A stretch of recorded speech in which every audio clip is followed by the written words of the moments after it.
It's sort of family legend that came down to me through my parents who grew up in Small Heath in Birmingham in the 20s, where off-track betting was illegal, so there were a lot of illegal bookmakers around, there were a lot of gangsters around, a lot of guns, a lot of war veterans who had been damaged by their experiences in the trenches, and it was a very tumultuous, dangerous time. So I got these little snapshots of what life was like, and always felt that it would make for great drama. And then I started to do the research and found out, if anything, the stories I've been told had been not exaggerated, the opposite. It was like Peaky what? Yeah. And then I read it, and it was amazing. I mean, the writing, for me, it always has to start on the page, and this one was just extraordinary, and the strength of the writing and the confidence of the writing and the character, you know.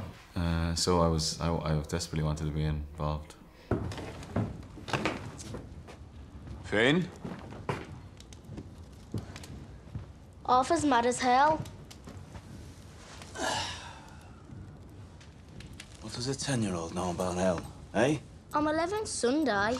What makes this story particularly interesting is that there's kind of like 3 types of preparation for the backstory of these people, because you've got them kind of pre-war, so for you're preparing probably the backstory of what they were like beforehand, and then you've got what probably is going to happen to them during World War I and the effect that has on them, that then brings us to 1919 where the story starts. So for you and your research, what was that like?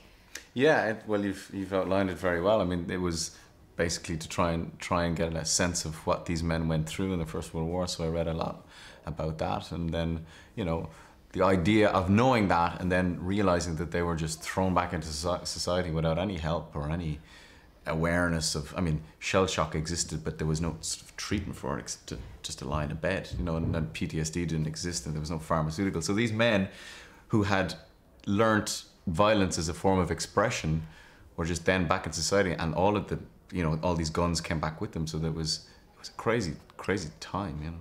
I used to get stories from my mum and my dad who would say they would see men walking along immaculately dressed, and they would suddenly stop and tie their laces and stay down for ages.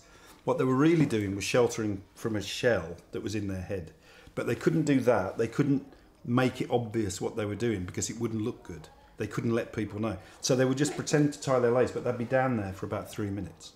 And everybody knew what was going on, and they'd just walk around them.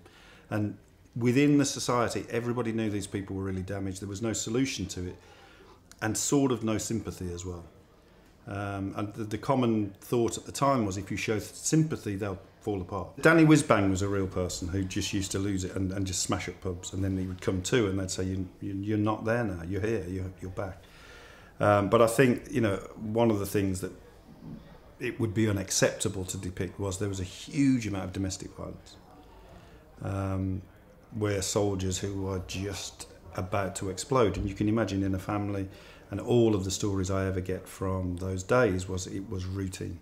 The family did exist, you know. It's a true story, but obviously you're making a drama, and you have to make it interesting, and the story has to go, you know, move forward at a pace. But for me, you just try and imbue some sort of honesty in the characters and some sort of truthfulness and humanity. And what I love about the characters is that they're all flawed, they all have weaknesses, they're all damaged, but they're living, you know, they're trucking on, and people identify with that, and that's kind of universal, you know.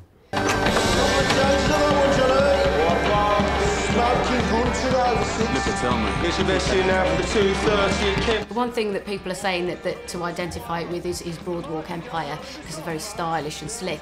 I think it's important, isn't it, as well, to make aware to audiences that these people were actually stylish and slick in real life. Mm-hmm. Yeah, and that people made conscious decisions to try to escape from the mire and the poverty by, you can only look after your body will be perfect. And so they dressed really amazingly, the pubs were incredibly ornate. You know, it was escape, just tiny little escapes. And people did, through hedonism and the way they dressed, the way they acted, did escape from things like this.